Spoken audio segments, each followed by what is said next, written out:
The destructiveness of extreme weather is one of the biggest stories of our time. Fire, drought, floods.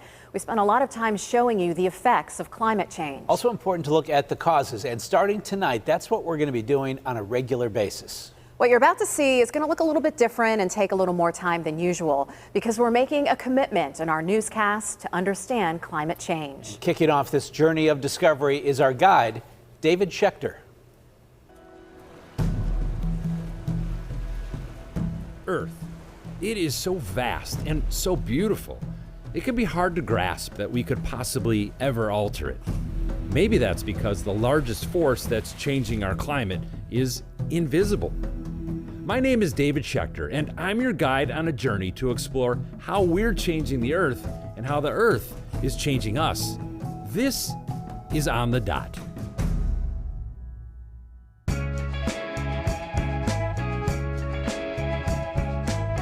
We're going to the Mauna Loa Observatory, and this is where the carbon dioxide readings come from. And I'm like, I gotta go see that place. When it comes to office views, Thanks for having us out, man. yeah, of course. Aidan Colton is crushing it. We visited him before a recent volcanic eruption temporarily interrupted operations up here. It's not the easiest place to get to, as you can see. No, it wasn't that easy. It's not the easiest place to work. It's 11,000 foot elevation. You know, every time you take a breath of air, you're breathing in a third less oxygen. Too much carbon dioxide in the atmosphere is what drives climate change. And for the last 65 years, scientists around the world have relied on the carbon dioxide measurements taken on Mauna Loa. Aidan is the guy who takes them, and he invited us to come along. This is the Carbon Cycle NOAA Portable Sampling Unit. And what we're doing here... Kind of looks like the nuclear launch codes might also be in there. Yeah. Luckily, they're not. Aidan's telling me the air up here is what makes this remote location so important. We're more than 11,000 feet up, far above any ground level pollution from communities below, and we're surrounded by 2,000 miles of ocean. So by the time air makes its way here, it's been blended with air from across the globe. All right, so we'll just hold our breath, just because that's what I usually do when we get like 10 seconds. But once I close it off, We have to hold our breath? it's very hard to affect it, but we don't want to contaminate. Tell me when I have to hold All my right, breath. I looked over at you and I'm like, I don't think you're gonna be able to do this. Chance. Hold your breath. I couldn't hold it. I had to breathe. These samples, gathered once a week, will be sent to a lab for analysis. There's also a tower, another 140 feet up, that pulls and analyzes samples 24 hours a day, determining how much carbon dioxide is in the air at such a high altitude. You have all this research from this location. What story does it tell? Our job is to present the facts. And the fact is that carbon dioxide is increasing, and it has been increasing since we started monitoring it. Starting in 1958, this graph of samples taken in Hawaii shows the concentration of carbon dioxide in the atmosphere rising year after year after year. Now let's go back in time by 800,000 years. By studying things like ice core samples, ocean sediment, and tree rings, scientists have a good idea how much carbon has historically been in the Earth's atmosphere. It goes up and down over time, but it's never crossed this line. And now, let's bring things back to what's happened in the last 65 years. The CO2 in the atmosphere has never been seen this high in human history. It's harder and harder for me to speak to people like yourself and be optimistic. I want to see some change, and I want to see it start to plateau. So we've got a lot of carbon dioxide. Now let's talk about where it's coming from. So I think this next stop would be pretty cool. This company has figured out how to visualize carbon dioxide. Hello! Davida Herzl is the CEO of Acclima. In Oakland, her company operates a fleet of cars outfitted with tubes and sensors that analyze the air for 14 kinds of pollution. One of them is carbon dioxide, which floats straight up into the atmosphere and can stay there for hundreds of years. To deal with climate change, to deal with air pollution, you really have to understand where it's coming from, and you have to take local measurements to do that. As we're driving, how many measurements are happening right now?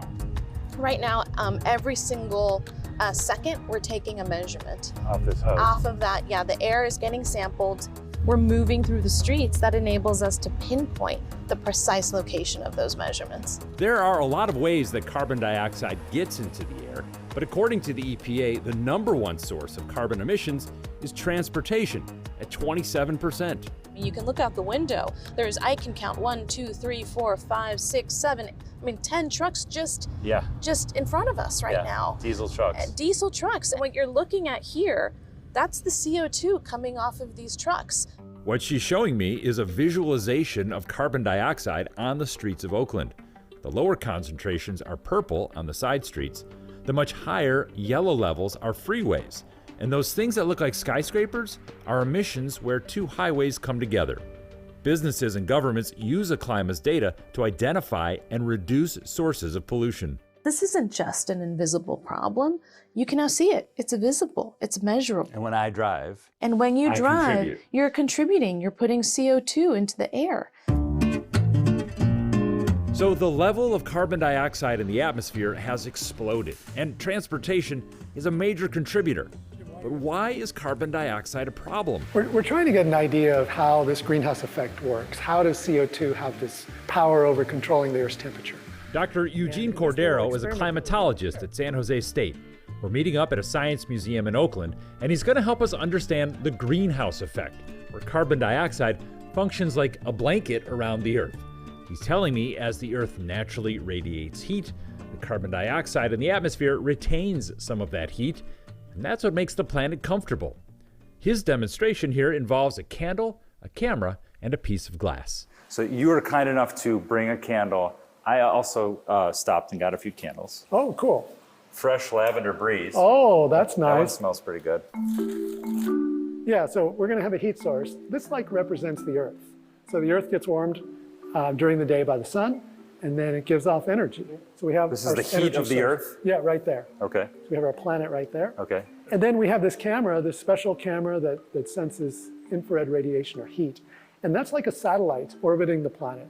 To be honest, that's the best way to measure this greenhouse effect. From is space. From space. Is this our carbon dioxide? Yeah, it behaves in the same way because it absorbs this particular type of radiation. So I'm going to basically put the carbon dioxide You're going to put this blanket of carbon dioxide in between the Earth and the satellite in space. Yeah.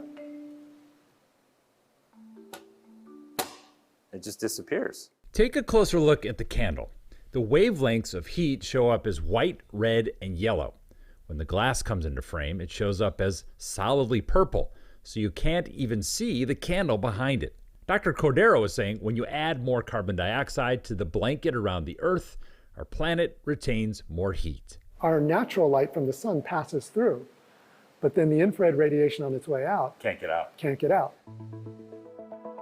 But now we have a lot more CO2 than we used to, and so our planet's temperature is going to go up. It's a great thermostat. Now let's take another look at that graph from Hawaii.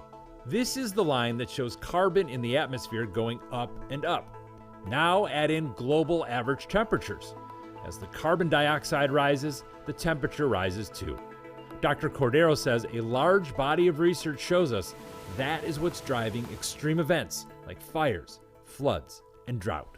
How long have we known that carbon dioxide can do something like this? Yeah, over 100 years. Over 100 years. Yeah, so that the CO2 and other greenhouse gases is the largest contribution to changing what our planet's like right now and making it warmer.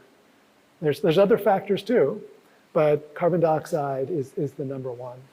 How worried should I be about that piece of glass? I think this is our main social environmental challenge for humanity. When it comes to climate change, carbon dioxide is an invisible problem. But we've seen, with a little imagination, it's not impossible to understand what it's doing up there, where it comes from, and how we have more and more in the atmosphere every year. Together, we're going to explore how changing the climate changes our world and what we can do about it. I'm David Schechter, on the dot. Want to talk to David about tonight's report? Send a tweet to @DavidSchechter or use the hashtag #OnTheDot.